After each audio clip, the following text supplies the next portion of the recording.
Mapagpalang araw po sa ating lahat. Ako nga po pala si Andrea Jan Agner at welcome po sa aking 107 Daily Devotion ni Pastor Russell Ocampo. At para po ngayong araw ay ang pagpapatuloy ng series about Power of Vision. At ang topic po natin ngayong araw, November 12, 2024 ay Vision Narrows Down Our Focus. At ang scripture po natin ngayong araw, Philippians 3 verse 13 to 14. Brothers and sisters, I do not consider myself yet to have taken hold of it, but one thing I do, forgetting what is behind and starting towards what is ahead. I press on toward the goal to win the prize, but which God has called me heavenward in Christ Jesus. Sa Tagalog naman po, mga kapatid, hindi ko ibinibilang na naaangkin ko, ngunit isang bagay ang ginagawa ko, nilimot ko na ang mga bagay na nasa likuran ko at pinagsisikapang maabot ang mga bagay na nasa harap ko. Pinagsisikapan kong maabot ang hangganan ng takbuhin para sa gantimpala ng mataas na pagkatawag sa akin ng Diyos na kay Kristo Jesus. Teaching number 1, Vision tells us our priority. Sabi po dito na ang vision po na binigay sa atin ng ating Panginoong Diyos ay napakaganda po nito.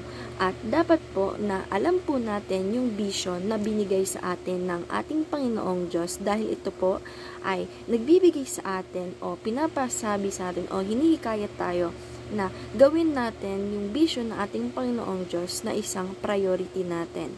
Dahil pag pinukusan po natin yung vision na binigay sa atin ng ating Panginoong Diyos ay hindi po mababawasan yung oras na binibigay natin sa buhay natin. And vision and teaching number 2, vision simplifies our lives.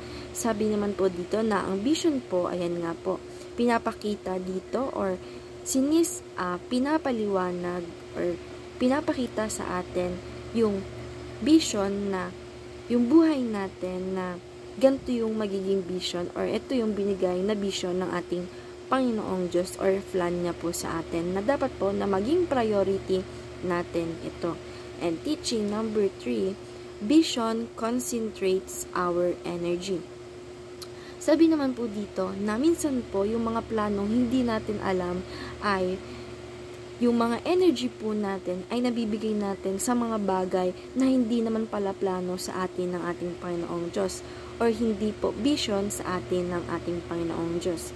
But, pag tayo po ay napalapit sa ating Panginoong Diyos at patuloy po tayo na naniwala at nananampalataya sa Kanya, makikita po natin yung vision natin at makukuha po natin, makakamit natin yung energy natin na ito po ay dinalaan natin sa tamang way or sa tamang gawain or tamang plano na binibigay natin. Pati na rin po yung time natin ay mabibigay po natin ito or magagamit po natin ito ng tama dahil sa vision na pinapakita na binibigay sa atin ng ating Panginoong Diyos para sa bawat buhay ng bawat isa.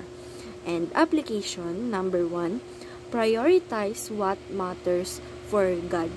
Sabi naman po dito na i-apply po natin sa sarili natin na i-prioritize po natin yung mga bagay na importante or mahalaga sa ating Panginoong Diyos. Like, i-prioritize po natin na mag-focus tayo or patuloy tayo na maniwala at magtiwala at manampalataya sa ating Panginoong Diyos na i-prioritize natin yung plano or yung vision ng ating Panginoong Diyos sa buhay natin. Pati na rin po yung mga bagay na utos sa atin ng ating Panginoong Diyos ay dapat po sundin natin at gawin natin. Dahil sabi nga po na i-prioritize natin what matters for our God. And application number 2, simplify life by trimming it down. Sabi naman po dito na i-apply po natin sa buhay natin na yung mga bagay po na sa buhay natin na mali at dapat na hindi na natin ulitin at dapat po nakalimutan na natin. Like, sabi nga po dito na trimming it down. Like, tanggalin na po natin ito sa buhay natin, putulin na po natin ito sa buhay natin at mag-focus tayo sa mga bagay na sinisimplify yung life natin. Like yung vision and plano sa atin ng ating Panginoong Diyos. Para mapunta tayo sa tama at hindi tayo mawala ng energy pati na rin ng oras. And ito po yung application number 3 na concentrate our time and energy. Yan po. So, yung vision na binigay sa atin, pag nakita natin ito at naramdaman natin ito at nakikita natin ito sa buhay natin, hindi masasayang yung oras at energy na binibigay natin sa bawat buhay or yung mga ginagawa natin sa life natin. Kapag nakita natin yung vision ng ating Panginoong Diyos at naniwala tayo sa vision na meron ang ating Panginoong Diyos sa bawat buhay natin. And discussion, how does having a clear vision help you simplify your life? Para po sa akin at para po sa natutunan ko ngayong araw, na pag meron po tayong clear vision sa buhay natin, masisimplify po yung life na meron tayo. Na sabi nga po na makoconcentrate natin yung time and energy na binibigay natin or nilalaan natin sa mga ginagawa natin dahil alam po natin yung vision na para sa atin at ito po ay plano ng ating Panginoong Diyos na binigay po sa atin para po hindi masayang yung oras na meron tayo, pati na rin po yung energy na nilalaan natin sa bawat ginagalaw natin. And ayun lang po ngayong araw. Maraming salamat. God bless.